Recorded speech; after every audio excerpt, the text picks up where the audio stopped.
Welcome to the Tea Grannies. I'm Elise. And I'm Mariah. Today we're here to critique some query letters, so pour yourself a cup of tea and let's get started.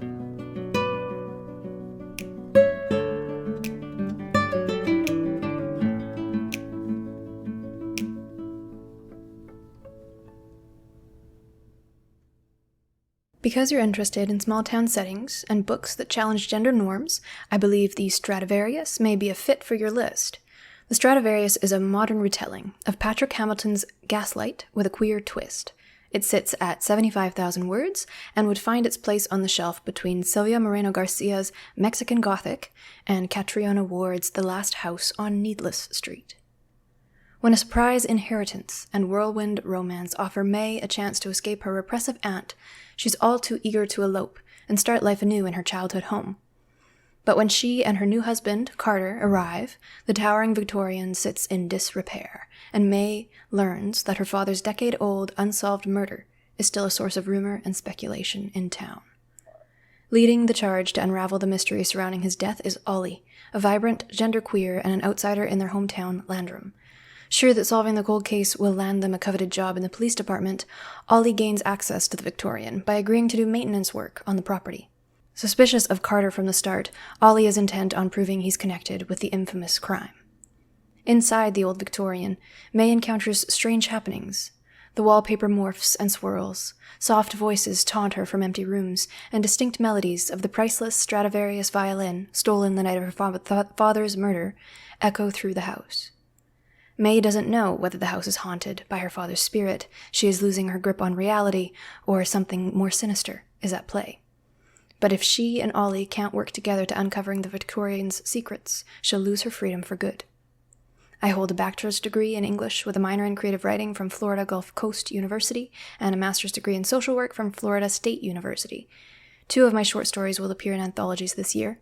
I was the editor for A Totally Unorthodox Daily Planner by Tiffany Tate and Lilian Rodriguez, and I co-authored a column by Psychiatric Services. When I'm not writing, I work as a consultant in the behavioral health field and live in Florida with my wife, son, and animal family. So I thought this was a really wonderfully polished and well-written query. We get everything we need to know in the first paragraph. We get comp titles, we get word count, and we get to learn that it's also a retelling. I think that's important to throw in your query letter if you are doing a retelling. I really love the wording that was used in the second paragraph describing the story, especially that first sentence. When a surprise inheritance and a whirlwind romance offer May a chance to escape her repressive aunt, she's all too eager to elope and start life anew in her childhood home. That is a really a concise but very well written sentence. Yes. That gives us a good intro. And I did notice it got a little more confusing the further we went, and I do think a couple sentences could be cut, which at least had some suggestions to make it a little shorter and a little bit more concise. But yeah, I thought the section about the author was super well done. We get personal details, education details, previously published works, and you sound really cool. Also, had to throw that in there. I thought everybody sounded really cool. Mm-hmm. But yeah, I thought that first sentence there was a great hook. I did like the setup between Ollie and May. I think that that's going to be really fun, and I like it a lot. Mm-hmm. I was not super sold on the bits about Carter. I'm not sure that it was necessary. It would make the letter too long, and he doesn't seem to play a big enough part, or he will play a big part and you want it to be a surprise. So not sure that he needs to be in the query letter. And the last sentence before the author bio gets a bit too long and wordy, and I think that we could delete that section about the house being haunted and keep it to her, losing her grip on reality or something more sinister is at play, because it's a little bit more vague. Like, you want to be specific in a query for sure, but I think that here we're getting a few too many options, and I think it kind of loses I lose interest a little bit. I'm like, well, it's not going to be haunted, so it has to be the other two. Maybe it'll be haunted, but I want to be surprised. Surprise me a little bit. But yeah, and I love the bio again. I thought it was really great. Yeah, and I also love that you said wife, son, and animal family. I appreciate that because I always throw my animals in my bio too. My two horses and my three dogs, and I'm clearly a crazy animal person. But yeah, I really like this one. I would 100% read this. Yes, I would as well. And that may be just because I'm a sucker for haunted house stories. So I'm really hoping that things are haunted. Yeah, in light of that, the first paragraph worked super well for me. I especially love the Mexican Gothic reference. And I recently took a class on Gothic fiction. So this query is like very well personalized for me specifically. And yeah, the premise of this is really fun. The characters sound really interesting. Similarly, I didn't feel like Carter was necessary. Any mention of him, like whenever he was mentioned, I started to get confused about who was who and what the relationships were because there were just too many moving pieces. And I think some simplification of this particular query letter would be helpful because I got lost a little bit at a couple times. So I'd consider removing the bit where we learn that Ollie suspects Carter of being connected to the murder because that feels like a twist that we should learn in book and shouldn't be revealed too far up front. And that was also the point where I started to get the most confused in the mix. And then any details about the haunted happenings of the house was probably my favorite part, but that's, again, a subjective thing if you like house hauntings. And that's the part that I crave when I'm going into a Gothic novel. So I love that it was included. I also had a few suggestions to tighten that up because the information got, I think we got information overload. That's maybe the confusing aspect of it. And I didn't fully pick up on this until I tried reading it out loud for the recording, but it started to go on for too long. So I would definitely consider trimming where you can to tighten this up and just keep to the main plot and the main details as much as possible because I think we got a bit too much. So I had suggestions for that, for flow and readability. But overall, I love the information that we got. And then again, author bio, as Maria was saying, tied it off super, super nicely. I really envy how this writer's education and employment background merge to just completely benefit the topic, right? And it shows exactly how they are the person to write this book without saying, I wrote this book because I have a long history in the field of psychology and I find these dynamics interesting. You just said, I studied this, I know what I'm talking about, and probably had a cool idea during a class or something for this book, and now I'm doing it. So I want to read this super bad, and I love it.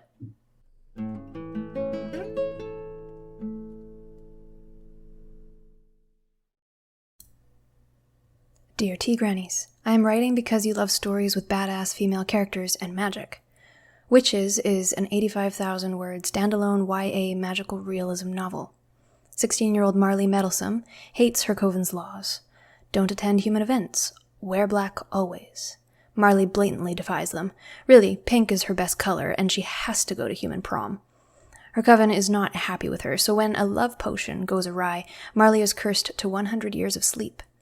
At the last minute, her sister gives her a protection potion, and Marley's soul stays awake, separated from her body. Even though she can fully interact with the world, no one knows she's there. After months of rearranging her sister's bookshelves and wallowing in self-pity, a human sees her. Benji helps Marley see beyond herself to the curse's impact on her family, especially her sister. What's worse, her sister's potion affected the curse. Now she's starting to disappear and may never wake up. Marley has to embrace all the parts of who she is to get out of this mess, no matter how many witches, ghosts, or coven laws get in her way. Witches is perfect for fans of The Nature of Witches by Rachel Griffin and Once Upon a Broken Heart by Stephanie Garber. I attended the writer's studio at Simon Fraser University and published in the class anthology Emerge 19. A local newspaper, The Skeleton Press, will be publishing my first short story in September. I've included the first 5 pages of Witches for your consideration and will happily send my completed manuscript upon your request. All right, so I love the sound of this story. It sounds like a really fun, witchy young adult novel with like just the right amount of romance, like a little pinch of romance. The comp titles are super. I haven't read either of them, but they're both on my to be read list. So I have read the back covers and reviews, so I feel like they're good fits. And we also get the genre, word count, and some personalization in the first few sentences. Like we said, that's what you need. Most of my suggestions are for the second paragraph. I think it could be smoothed out, and we could leave out those specifics about the Coven laws and kind of give us a more broad description, followed by a couple specifics of how Marley defies them as they are, and just take out the general, like, she defies them. And I just thought the don't attend human events, wear black always, it didn't quite flow very well in the, like, terms of description there. Again, like to see the comp titles in the first paragraph. I realized I made a little mistake when I was talking about that. I think I said comp titles. Oh, well, you guys know what I mean. The comp titles were near the end, and I wanted them at the beginning. There we At least put them there when you edited it. I forgot. But yeah, and as for the bio, I do want more about the writer, and I do know this writer, so you're cool. So give us more. We get the writing credentials, but nothing else about them. And I'd like to see that you do need to get your writing credentials in there, and it's really done well here. But we can use a sentence, just one sentence even, with a little about yourself. And then it would be, I think, perfect after that. I was quite happy with this one. I don't have a whole lot of other comments. I did really like here's my note, the twist where her coven is not happy with her. So when a love potion goes awry, Marley is cursed to 100 years of sleep. I thought that was really cool because I wasn't expecting it to go there. And then it went there. I'm like, oh, that is so interesting. Yeah. So yeah, this sounds like a great story. And I think with a little bit of polishing, this query letter is going to be perfect. Yeah, big points to this writer for personalizing the query for the tea granny specifically. Yes. I don't know if any of our other submissions did that, so I enjoyed that little tidbit. You got the personalization piece down, you're golden, you're good to go, and then this story is basically perfect for us. So, points there too, even though we're not grading you on that. We're not grading you on anything. I'm not trying to be mean. Don't feel anxious because I'm not going to send you a report card. Just some feedback that you can take or leave as you see fit. Okay, that's my disclaimer out of the way. I should have said that during the first one. But seriously, this book sounds so fun. I just finished reading Kingdom of the Wicked, so I'm loving witch stories right now, and this was great. And then interacting with the world as a ghost until someone suddenly notices you. Yes, please. I love that. Kind of gave me like Invisible Life of Addie LaRue vibes. That's my next note. Yeah, exactly. Yeah. So if you need another comp title, consider that one. Give it a read if you haven't already, because I think it's very fitting and a recent, very popular one. So, and then similar to what Maria said, I suggested moving the comp titles up to the first paragraph. I think that's a theme that we'll notice coming up. It helps with the overall flow so that the sections of this particular letter fit better and transition better together, so that it's less choppy and you have less sections for the agent to bounce between as they're reading. And I think the biggest piece and why we both wanted it at the top was that context is really helpful. It tells us a lot around just what to expect going into the query letter as a whole, like the genre and what we're in for. And then the context that I felt was missing from this was a little bit more around how Marley defies Coven laws. Like, what's she in for? What are they mad at her about?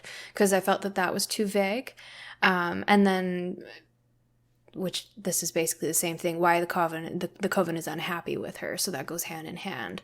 And one or two examples of these things should be enough to give us some idea of what we're getting into, but I felt a little bit lost on that. And then, one sentence, maybe two sentences more in the bio section to help liven up that part and just show us your quirks, tell us who you are. I also know this writer and think she's really awesome, so one or two quick hobbies or details about the work that you do or something, like, especially if you work in some kind of writing, editing, or marketing field, that is going to look really good to someone in publishing, because it shows that, like, even if you're not working and writing fiction in your day job, if you're writing for business or marketing something for business, you already have a little bit more knowledge than the average person. So never underestimate the skills that you bring, even if they're not technically adjacent to the fantasy world that you're creating or whatever. Yeah. And don't feel like you're not bragging about yourself. Right. Stating facts. I think we're all, everyone's so modest. Like, oh, I mean, I kind of dabble in writing. And meanwhile, they're like writing like the next bestseller. And you're like, oh, come on. Like, be honest with yourself. Yeah, it's not for humility and modesty. Yeah, I think that's a really important point that you actually just touched on. It's not bragging about yourself, you're marketing Mhm. yourself. And those are two very Yeah. different things. They sound similar, but they're two very different things, and you approach them differently. Yeah. Because even when you're marketing yourself, you don't want to do it in such of like, look at me, I'm so cool, and you're going to Exactly. love me by the end of this, and here's exactly why in 3-point form. That's not going to get you anywhere. It's one of those things, like, whenever someone says to me, "You have to meet so and so, you're gonna love them." I'm like, "You just guaranteed that I likely will not love them." Don't tell me what Like, to do. don't tell me. Everyone knows I hate being told what to do. I've talked about this on the show before. Don't tell me what to do. But it's so funny. I'm like, but if someone's like, "Oh, like they love reading fantasy and like they love dogs," I'm like, I think I'll love them. You know? Yeah. Like, Yeah, you show, gotta be a little don't tell. specific. Show Be some them cool specifics. show them why you'll love them, but don't just tell Yes. them that you're gonna love them. Don't just Yeah. say it. Yeah, exactly. Very nice.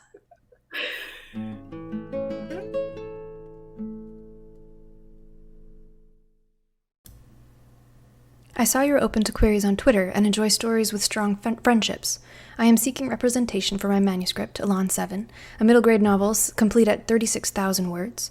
Joanna is a character with a visible disability who uses a virtual world to escape the challenges of her real life.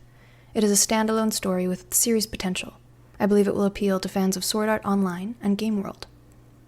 Joanna Martin spends all her spare time within the virtual world of Elan 7, avoiding her real-life problems like her leg brace, a lack of friends, and her upcoming birthday party. Elan 7 is Joanna's haven, where she can run freely, talk without getting nervous, and make friends easily. Joanna and her guildmates have a friendship deeper than she's been able to build in the real world, and she spends all her time socializing in her virtual world, rather than at school. Elan 7 is close to perfect, until a rogue guild threatens the balance. The new guild quickly renders the game unplayable. Tensions mount within the game and within Joanna's guild. Joanna discovers new secrets about her guildmates that could change their dynamic forever. With Elan 7 and her guild falling apart, Joanna is forced to invest more time in the real world. Joanna must navigate middle school life, friends, bullies, birthday invitations, and, worst of all, a new boy in class threatening to converse with her. While trying to destroy the rogue guild, she's determined to restore her community within Elan 7, even if she has to interact with real-world players, actual humans, to do it. About me, I am a conservation biologist that's always been split between a passion for science and the arts. I spend my free time writing novels, drawing, and attempting to play violin. I have a research paper published in PLOS1, and I wrote for the Wildlife Preservation Canada's blog. I wrote this novel because I enjoy writing a strong female lead and wanted to explore community and personal growth within video games. Below, you will find the first 5 pages of my novel.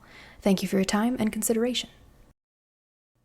So this was another great query. I also had the pleasure of beta reading this manuscript, and I loved it so much. I'm still thinking about it, and it's been like months since I read it. I just love it so much. But I do love the opening paragraph. It hits all the requirements of a query. It's personalized. We got the title, we got the genre and the word count and our comps and everything like that. And important to note, this query landed an agent.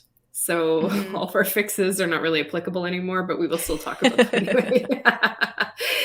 This writer received a revise and resubmit request, and you will get to hear us chat with her later on this season about that, which is going to be awesome. Very exciting. But yeah, as far as my notes for this, it would be, I thought it was too long. I would cut a few lines to make it just a little more concise. I think the paragraphs describing the new guild and Joanna's middle school life could be blended into one shorter paragraph, just to keep it a little bit shorter, a little bit more punchy. But the bio is just right, and also someone very cool. You know what I mean? I love these bios. I think it's just like, I want to be their friend. So yeah, that's pretty much all I've got for notes on that one. I mean, I'm still thinking about the story. Let's put it that way. The query nailed the story as well. Mm-hmm. So yeah, no wonder they landed an agent, right? Exactly. Yeah, but it did feel a little odd editing a query that's already done the work it was meant to do. I guess it's just, nothing's ever perfect, and we can always improve on things. So at a certain point, you just have to let it go and shoot it out into the world and see how it does. And this one did great. And you could still find things that you want to fix ages later, but in the end, you shot your shot, and congratulations. So yeah, huge congrats to this author for, stepping into that next stage of their publishing journey, and we're really excited for her and grateful that we get to read this query and share it with the world Yes. and talk about it together. So this one it's about the same length as some of the other queries we're looking at today, but the section describing what happens in the book is a bit longer than I think we're used to. So I made some suggestions for trimming, similar to what Maria said about the last 2 paragraphs about the guild and everything. I think that's where things could be tightened down to fewer paragraphs. I put in some transitional statements to make it 1 paragraph and just shorten it up a little bit. And I think when I was reading it out loud, that's also where I started stumbling the most and having the most trouble. And I think it was mostly around like when the writer used a pronoun and when they used the character's actual name, and that felt a little bit choppy to me. So keep an eye on that. But the query still sits under 400 words, which is downright impressive to a wordy idiot like myself. So, kudos for that. All of you are doing great. And then my last note is just that I love the representation in the story, the disability piece, the implication of social anxiety. Both of those just sing really strongly and are super relevant and important. And I love the visibility there. And of course, more video game joy. Always a plus, a good thing in my book. And I adore stories like Sword Art Online. So again, personalized comp titles. Wow, well done.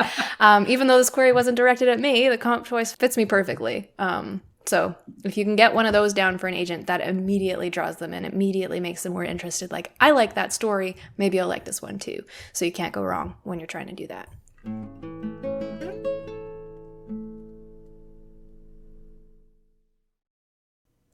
Dear Maria and Elise of the Tea Grannies, on a mountaineering expedition gone awry, Alex Wieland and his friends stumble upon something they never expected to find, a mysterious door hidden beneath a glacier. Driven by the excitement of discovery, Alex's friends are determined to return, but they are not the only ones who are interested in what the door might contain. When his friends go missing, Alex will have to brave the dangers of the mountain, evade the Historical Acquisitions Agency, and use all his wits and resourcefulness if he is going to unlock the secret of the door and find a way to bring his friends home. In The Door, 70,000 words, the author draws on her husband's extensive mountaineering experience to bring real-world mountaineering skills into a gripping adventure novel that maintains its momentum right until the final page. The author lives in Mackenzie, BC.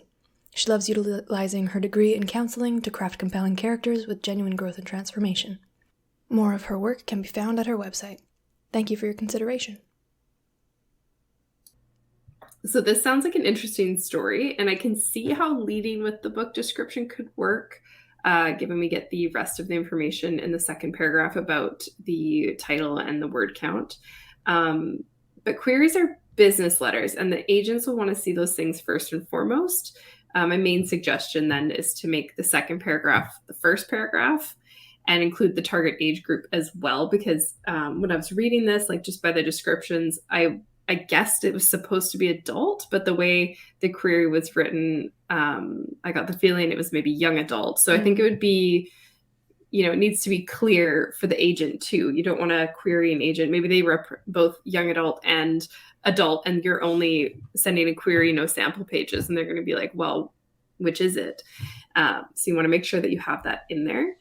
I'd also like to see a hook, like a sentence at the beginning that's a little bit, a little bit more specifics. Like right in this one, the something they never expected to find. Like I would cut that. I would say, I would have rewritten it to say, on a mountaineering expedition gone awry, Alex Wieland and his friends stumble upon a mysterious door hidden beneath a glacier. Because this isn't like a back cover copy in the bookstore, right? It's a query. You want to get right to the meat of everything. So that's my other suggestion. And then for the bio paragraph, I would strongly suggest writing it in first person. You're sending an email to an agent asking to go into business with them, so you wouldn't want to write that in third person. Whereas, if you're writing on your website or something, you would, right? And I also think that we could have gotten more about the writer here. So we've got a little bit about the counseling and the more work can be found on their website and that kind of thing, but nothing else about them. So there's not quite enough there. So I think that would have, really tighten it up and make it a little bit more interesting and make it stand out a bit more. Mm-hmm. Yeah, I think you've hit all the main beats that I had to cover there, because this does it reads more like a back cover copy, with a bit of about the author rather than a query letter to an agent, and a pitch about the book. So a little bit of inside information is that I follow this writer on social media, so I know that the book is already indie published, and they're likely not looking for an agent for this piece. So that might be why. Although they might be, because that's something that some authors have tried to do, is to republish after going indie with a project that they've already, gone out and done. And there has been some success in that, like like Atlas 6. Oh, was that one as well? I think that one was indie published, and then it was picked up and they re-edited it and republished it. So there's 2 versions out there. I think the indie version and then the edited, traditionally published version. And then I think an Enchantment of Ravens is indie published. Was it picked up after? Yeah, I think I'd have to look into that one. I didn't know that. I assumed it was trad. So it does happen. It has it has the publishing information on the cover, so. Yeah. Wow. Yeah. So it does happen. It doesn't happen as often as you might think it does. So if you're banking on that, just be careful there. It can be tough. It can be really tough to get this done just because of copyright issues. When something's been published already, a publisher might be hesitant to touch it. And yeah, so that's a little tangent. All that said, I thought it was important to cover, and I will convey my edits as though this was supposed to be a pitch letter to an agent. So overall, I think the summary captures the stakes in the storyline really, really well. The one thing that I'm missing, though, and it came off to me as YA as well. I didn't think this was an adult story. So if it is, that should probably be clarified. But what I was wondering is, like, what's the main character like? We don't really get any information about what they think, what's it going to be like to read the story from their perspective. Are they just like this gung-ho, completely up for the challenge all the time person, or are they out of their depth, riddled with anxiety, kind of terrified about this experience that they have to go through? And we don't necessarily need all of those details, but some touch on the character voice would make this more engaging. And I know that a lot of agents are really looking for that specifically, is character voice. Who is this person and why should I care about them? And then, similar to Maria again, lastly, I would love a touch more detail about the author in the bio section. We know that she is drawing from her husband's mountaineering experience, and that she has done counseling and tries to draw on that experience for her writing. But what does she do for fun? What is she passionate about? I think a detail or 2 there would round out the section really well. And then, put it into first person to make this letter more of a, I'm reaching out to you, this is who I am and what I do, rather than, otherwise it comes across as though like you've got someone representing you to an agent who's supposed to represent your book, and that could become confusing. So keeping it in first person for the bio section would be really good. But thanks for sharing this story with us.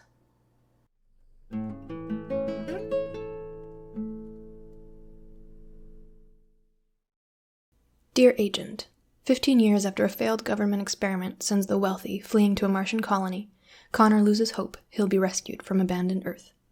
He spends his time foraging the wasteland's meager remains and hiding from otherworldly predators, shadows that continue to ravage Earth since the experiment, to keep alive his little brother and their troop, wishing there was more to this harsh life than surviving.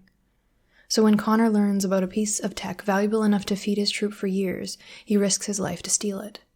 But Connor soon realizes others would kill to get their hands on it. When Connor's troop is ambushed by scalpers, the most brutal faction of lawless raiders, he and his brother flee toward a settlement called the Collective, teaming up with a charming, katana-wielding girl with an astonishing skill that makes her a powerful ally. Connor's determined to get his brother to safety and protect this girl he's starting to care for, and nothing will stand in his way. Not shadows, not sandstorms, not the scar-faced scalper out for revenge. Though the Collective is a thriving society with electricity, gardens, and banquets, Connor suspects something is off. Maybe it's the controlling policies limiting his investigation on the tech, but he's never been a rule follower. With the help of unlikely companions, Connor searches for answers, each scrap of information blurring the line between everything he's believed about the experiment and the long-buried truth. If what Connor discovers is true, the tech in his pocket can be the seed to rebuilding civilization on Earth, or the scythe that destroys it all. The Collective, a YA science fiction novel set in a 2160 American wasteland, is complete at 99,000 words. Its interwoven plot lines, themes of adventure and friendship, and the unraveling of dark secrets will appeal to fans of A Girl from Nowhere by James Maxwell and Rory Power's Wilder Girls. The collective is a standalone with series potential. I'm a health blogger and journaling junkie living in lovely southern Tennessee. When I'm not writing, you can find me playing volleyball, wandering through local bookstores, and engaging with the Instagram writing and reading community. Thank you for your consideration. All right, this story sounds so badass. I want to read it, and I want to read it like really soon. So I hope you get an agent. I hope it gets published or self-published, and you send me a copy. I can buy a copy. Selfish motivations. Yeah, here's your motivation. But yeah, back to the actual query letter itself. This is another one where I suspect it's too long, and I think that paragraph 2 in particular could be trimmed significantly and mostly focus on Connor, who seems to be our main POV character. And I almost think paragraph 3 about the collective could be cut entirely or have a sentence or two of it blended into the paragraph above. Queries are not meant to read like a synopsis, even though it's very tempting to be like, here's everything about my book. Mm-hmm. Usually we'll send a synopsis with your query, so you can save that for your synopsis. Yeah. And but yeah, you should, in the query, you want to get the gist of your book across in 1 or 2 paragraphs. And I also recommend moving the paragraph with the title and the genre to either first or second paragraph. The first paragraph is a great hook. The first sentence is a great hook. Mm-hmm. But again, like, the agents want to see the comp titles and the word count like pretty early on. And I loved the author bio. I thought that was just right. It was good. I actually could have used even one more sentence, but I thought it was great. And yeah, I want to read this.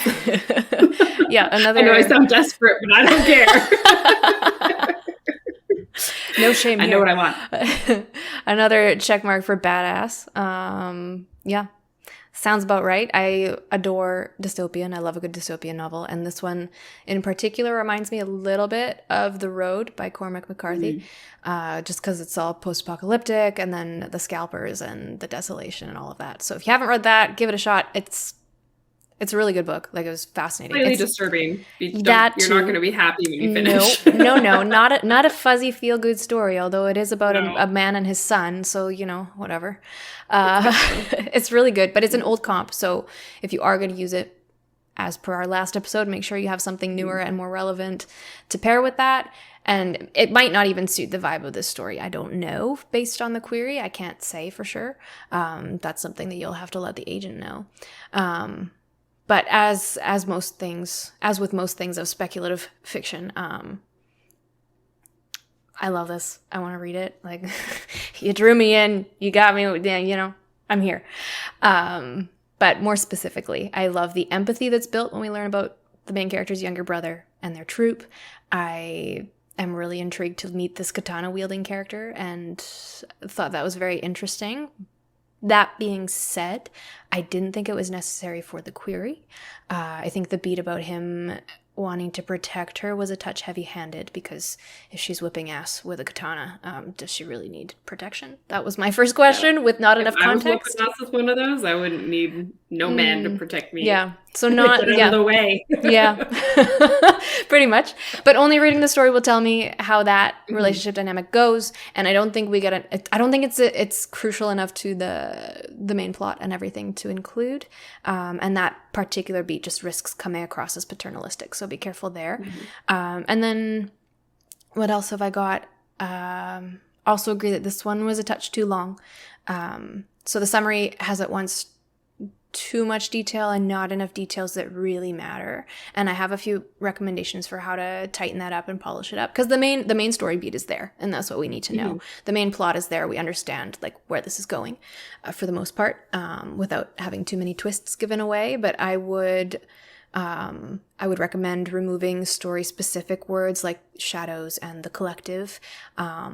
These things don't tend to add value to the query, because we don't know enough about the world yet for them to make sense. And this goes for the agent who's reading it like they get the context of you telling them this is a YA dystopian, and that's all they know.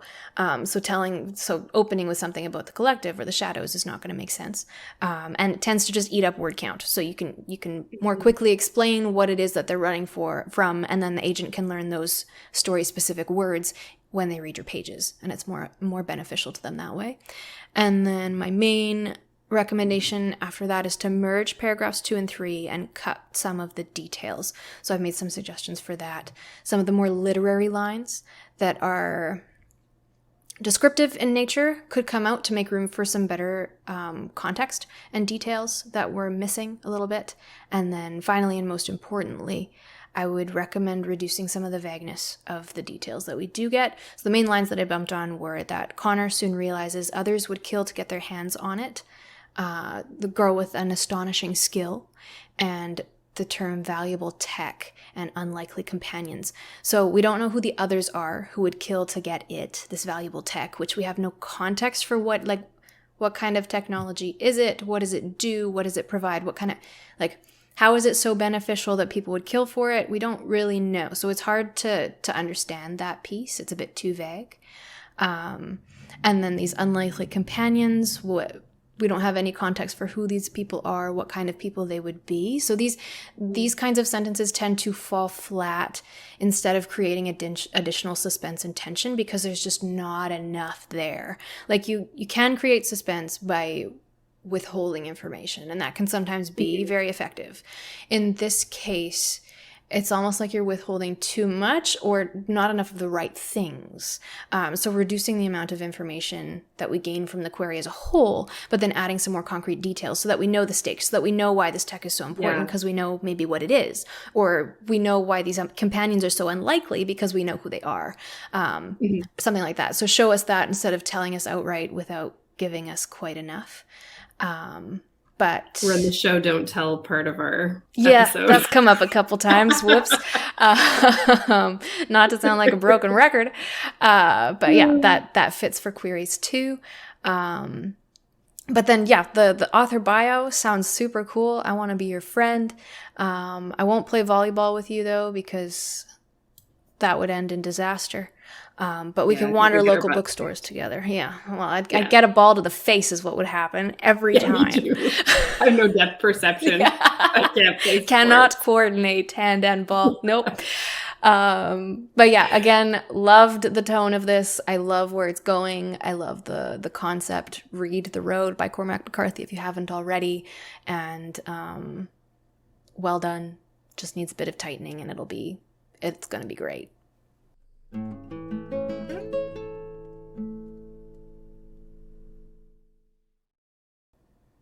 Dear Agent, in ancient Greece, Sabina has grown tired of her endless lives and strikes a new bargain with Hades, god of the underworld, for her freedom. I was lucky enough to have my first page read during Surrey Idol at the Surrey International Writers' Conference online in 2020, where you were a part of the panel. Your interest in this piece at that time encouraged me to query you. Kairos is a complete 80,000-word fantasy romance. Sabina was cursed to live endless lives with her memories from each life intact, thanks to a bargain her mother made to save Sabina's brother from death. With Hades as their mouthpiece, the Fates offer Sabina a chance to drink from the river Lethe and leave her lives behind, so long as she can stop her reincarnated brother Sophos from wreaking havoc on all of Greece. Accompanied by Arion, an immortal warhorse, and Evan, a lover from another life, Sabina travels across the country on the hunt for her freedom. Her attraction to Hades threatens to interrupt her plans, but her eventual love for him leaves her questioning if being free from her reincarnations is what she wants. When they discover that a god is pulling the strings behind Sophos' conquests, the clash between immortals and humans will change Sabina and Hades forever. I'm a graduate of Simon Fraser University's The Writers' Studio under the brilliant mentorship of author Eileen Cook. I'm the co-host of the writing podcast, The Tea Grannies, and I run a writing group with my fellow alumni, providing support and monthly workshops. I live in Langley, British Columbia, with my husband and our 3 rescue dogs. I'm also an avid equestrian and competitive on our local show jumping circuit. Now who's cool? I want to be you. All right. I sound a lot cooler on paper than I am in real life.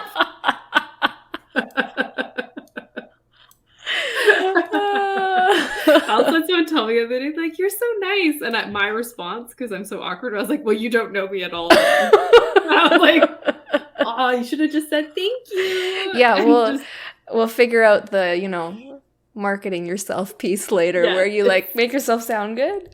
it's tough. It's tough. But yeah, I can't really workshop my own query. It was really weird hearing it read out loud. Woo! This was a personalized query, and I did get a partial request for it from other queries. There was no second paragraph about the Surrey Idol. That was cut out. But that one also resulted in one partial request, 2 full requests, and that was out of 34 queries so far. I've sort of lost steam on querying at the moment. Yeah. So now that Elise has edited it for me again, I'm like, okay, I'm going to add these edits and I'm going to start querying again. Yes. I'm going to be able to do another batch after this. Oh my God, that makes me so happy. Whenever I'm sending feedback to a client or to you or to one of the writing group peers, I'm always thinking like, the only thing I want to come out of this is that they feel motivated to work on their thing again. Like, I don't care if they take my feedback. I don't care if they throw it all out. As long as they feel motivated to keep going, I've done my job, and I've done my job. I've done my job well. Because motivation is the hardest yes. Oh my God, I understand that. So allow me to play editor. And I say play as though I don't do it for a living. All right, disclaimer about bias because I love you and all that good shit. But more importantly, Sabina may as well be a goddess, and I love her. More bias. More importantly, I have enjoyed reading the story multiple times. And now, having had a few months of distance from it, I have a few suggestions for this query that I did not have before. I apologize. It's knowledge I didn't know I would have until later. So I love the hook line about Sabina's endless lives. I still love it. I loved it before. I love it now. And I know that line grabbed Twitter's attention a number of times during PitMad when you did that. That said, after reading this with the other queries and the other feedback we've given, I'm not sure about the placement of it. And like, neither am I. Right? I know that opening like with a hook is supposed to be best practice, and that's what you learn in school with your essays and everything. That like you gotta hook, line, and sinker them. You gotta make them real interested, right? But maybe it's a subjective thing. But for me personally, I've been finding that having that like genre, word count, title, and comp titles within the first paragraph sits better. Like it gives me that context of what am I getting into? Okay, let's go. Now I can take the hook. Now I want to know more about the story. So that's my instinct. Not saying it's right, just saying that's what I would do. I think it's ironic that I've spent this whole episode being like, you want your title and your word count first paragraph, and then we get to my query and I didn't do that. I mean, you still got partials, so it still works, that's true. Right? Yeah. Still good. But yeah, setting the stage, I think there's some value there. The other thing I noticed is there's a line or two of backstory about Sabina. The one line, there's one line of backstory about Sabina's curse, about how her mother did it to save her brother.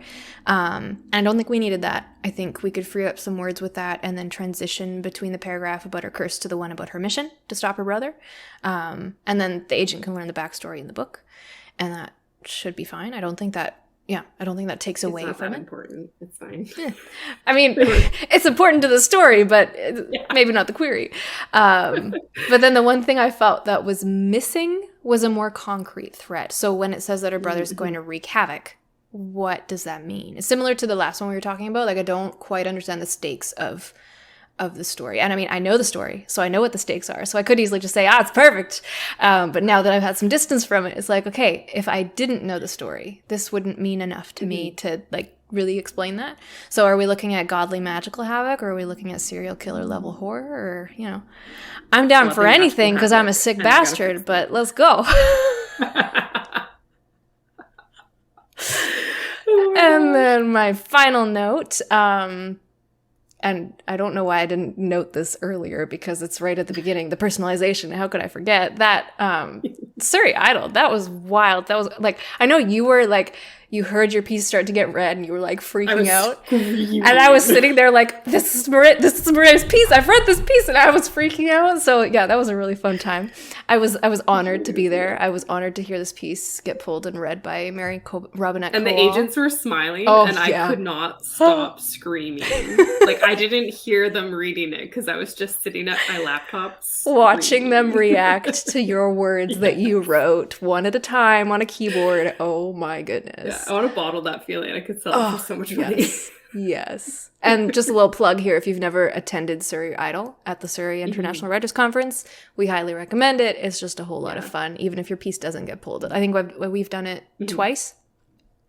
Yeah, and we didn't get picked last time, which was too bad. Yeah, and I mean, I haven't gotten picked ever, but seeing you picked was like basically it's like I got picked. I mean, good God. But also, the thing that I was actually going to say about this piece, because this is a personalized query, I am more convinced that personalization should be the first paragraph. Yes. Right? Because that's what's going to get them like, oh, this is why you're querying me. So yes, I'm going to read the whole thing because, we've talked when about I wrote this. it, I had it there and then I moved it. Then I moved it back and then I moved it again and I moved it back. And then I was like, you know what? I'm just going to send it like this. So that's what happens when you're all indecisive. Yeah. Put the personalization first if you're on the fence about it, It's the most important piece. We keep harping on it. So if you're ever in doubt. Yeah. If you're ever in doubt. But you still got your partial, so I did. Yes. Whatever. But yeah, that personal connection is probably the most important context, and then the information about the book itself comes next. But yeah, this book is amazing. No. Ignore my bias because I've read it several times, so I'm an expert, and just read it because you'll love it. Thank you. Goodbye.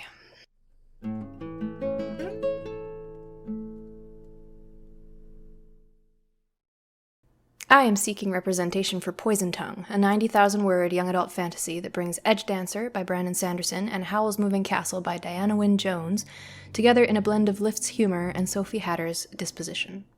Some people are gifted with speech magic that makes food taste divine or convinces others to do what they want. Mia Lin is not one of those people. She lives in exile, hiding from the false accusation that she poisoned all the rich folk in her hometown. When her tenuous freedom is threatened, she sets out to escape back to the family she left behind, hunted by the enslaving magic of the speech mage who exiled her and the poison plot that threatens to topple her world. I am a freelance editor and web designer from British Columbia, Canada. I write fantasy for fun, read fantasy for research, and occasionally fantasize about how many friends I'd have if I got out of the house more. I graduated from Simon Fraser University's The Writers' Studio Online, where I also volunteered as a TA for 2 years with the inimitable Eileen Cook. Thank you for your consideration. Once again, I was lucky enough to read this manuscript. So, I got the insider knowledge and it's amazing. And the title is also amazing. Poison Tongue is a badass title and I love it. And as you've all noticed by now, I do love to see the genre and word count at the beginning. The one thing missing from this query for me is like a hook-like sentence. I think you could do it after the first paragraph, give us a little hook, and then jump into the some people are gifted with speech magic. And the length is great. I'm so proud of you for not making it super long. Short. And the bio is perfect. It has all the good stuff about what you do and where you live, what you do for fun, and the writer's studio and the TA stuff, which is like a huge plug. Again, and having read this manuscript and I loved it. I think the other main character, Tak, should make an appearance in the query letter. I think that if you edited this one sentence that's a little wordy, there it is. Edit that into 2 different sentences, and you could include Tak, and that would give us a little bit more context about her life and the adventure she's going to go on, and that she's not doing it by herself. Because I think one of my favorite things about this book is the journey she goes through with Tak. Yeah. And so I think he should be included. He might not be a point of view character, but he is also very important. Mm-hmm. So I think he'd be great in here. Mm-hmm. And that's, I loved this book. It's a good query, That's everyone should read it. Huge oversight on my part, though, for excluding that character from the query entirely, because it's like literally the time I forgot a whole character in my manuscript.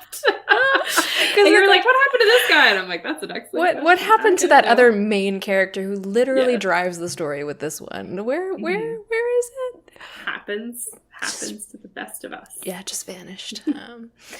But yeah, I mean, I can't really critique my own query either, but I'm never satisfied. So I have plenty of notes for myself, which I won't go into too much detail about. But my main impression is that while I'm very proud of how short this is, it's too short. Yeah, we could have another paragraph Yeah. where you dive into the tack and like a Yeah. little bit more about the adventure, and I think then it would be like perfect without being too long. Yeah. Fill it in Right. with a nice little hook Yeah. sentence, and I think you were it'll be too good. worried about being too wordy. I was, and I and then it ended up overcompensated. being the Oh opposite. my god, it's less than 200 words, this thing. It's less than 200 words. Like, Honestly what? impressive. Insane. impressive. But yeah, I don't provide nearly enough detail with it, and I don't give enough attention to the characters that are relevant. But that said, I did get at least one partial request, if not two. I can't remember very clearly. And I think I sent out about as many as you did for Kairos, like around 30.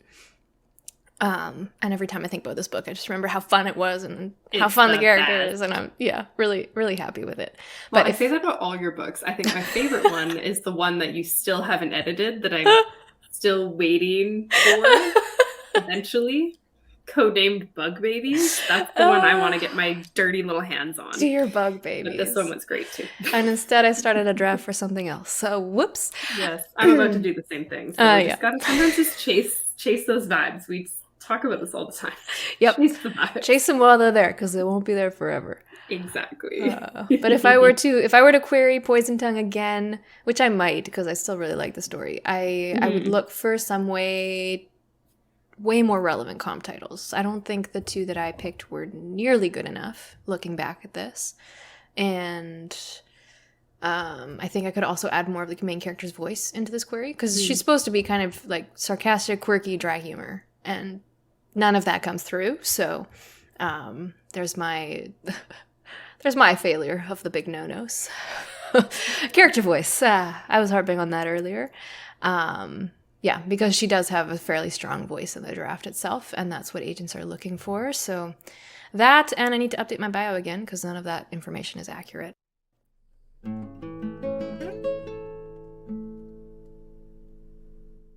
Now that we have read, how many queries? Did we do 5? Did we do 6? I think we did 7. We're on both counts. We had to throw ours in there too. Yes. Yes, we do. To show that we kind of know something or other. Anyway, now that we've done that and we're credible, leave that up to your own judgment. We thought we'd just compile an overview, quick notes. What do we learn from this? What makes a good query? So since we talked about the basics of what you need, that's pretty obvious from last episode. But from this, from critiquing, from reading, kind of seeing what people tend to do, what to do, what not to do, it seems like clear, personalized comp titles are top of the list. If I knew the books and had read the comps previous to reading the letters, I was immediately more invested in the letters. So that's going to be true for agents as well, and that's huge. Tight character-driven writing, providing a high-level overview of the main plot. This should include, like, the inciting incident, what sets off the main point of the story, and then the main character, their motivation for the majority of the book. But don't give away the ending, because we still want to be kept in suspense. You want to leave the agent wanting more. And then the last one that I was surprised by, honestly, was that we both liked seeing the genre, the word count, and the comp titles right at the start, like before the hook most of the time. And this may be a subjective thing. We're not 100% sure on it. It could depend on the agent. But we like the context that these things provide for the rest of the letters, so that we're not just dropped blindly into a character or world introduction that doesn't make sense. It helps, like, figure out where this belongs on the shelf, right? Yeah. Which is what agents want to see, because it's a business. Exactly. But even for us reading it, I was like, oh yeah, this sounds like something that I would definitely read. Like, even though, like I said, I hadn't read those two comps, but I read the title and the word count and the comps, and I went, hey, I have both of those books on my list. This sounds like it could be a fit for me. Yeah. The thing I noticed, mostly because Elise mentioned it. So read your query out loud and see if you stumble anywhere. Because that's where you need to smooth it out, or check on how long your sentences are. Are you a little too wordy? Should you simplify it?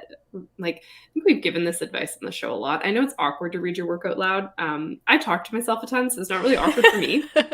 Constantly talk to myself. I'm glad the walls don't have ears, because people will be like, what a weirdo. So definitely something to do. And the character voice, we should get a feel for the character voice in the query. It is a business letter for sure, but you want the agent to want to read your story. So if it just sounds like a boring textbook type description, that's not going to be enough for them to want to see pages. And you don't want it to be too short. You don't want it to be too long. So around 500 words is the guideline. You can be a little under. Basically keep it to a page. I would say even 400, because the ones that we noticed were long were still around 400, but I take back what I said. 400 words. I think that's going to be your best bet. Yeah. And more specific bios, because it's hard to talk about yourself. Some people are great at that, and they're usually salespeople, and like good for them. That's a very niche thing, though. It's hard to talk about yourself. So you're not bragging about yourself, you're marketing yourself. So if you're having trouble writing something about yourself, like I know me and Elise did, and we definitely went back and forth. So spitball with a friend and see what they come up with for you. You'll probably be surprised. It's always more complimentary than you think. And like they'll usually pull up something, you're like, oh yeah, I did do that. I kind of forgot about that. Oh yeah, I am cool. I am cool. Or I can sound cool on paper, and that's what's going to matter. That's what matters. They don't need to know I'm socially anxious. They can tell from the letter. So that's where you want to get into sharing some of this process with your friends or your spouse or something, so you can get an idea. I think that that's where it can really closes out the query strongly if you have a good bio. That's what I think you want to make sure you do. And that's the Tea on Query Letters. So don't forget to rate and review us wherever you get your podcasts. You can follow us on Instagram at the Tea Grannies Podcast and on Twitter at the Tea Grannies. We'll see you next time for an episode on synopses. Happy writing. Did I say that word right? Yeah, you did. I knew you were going to ask me that.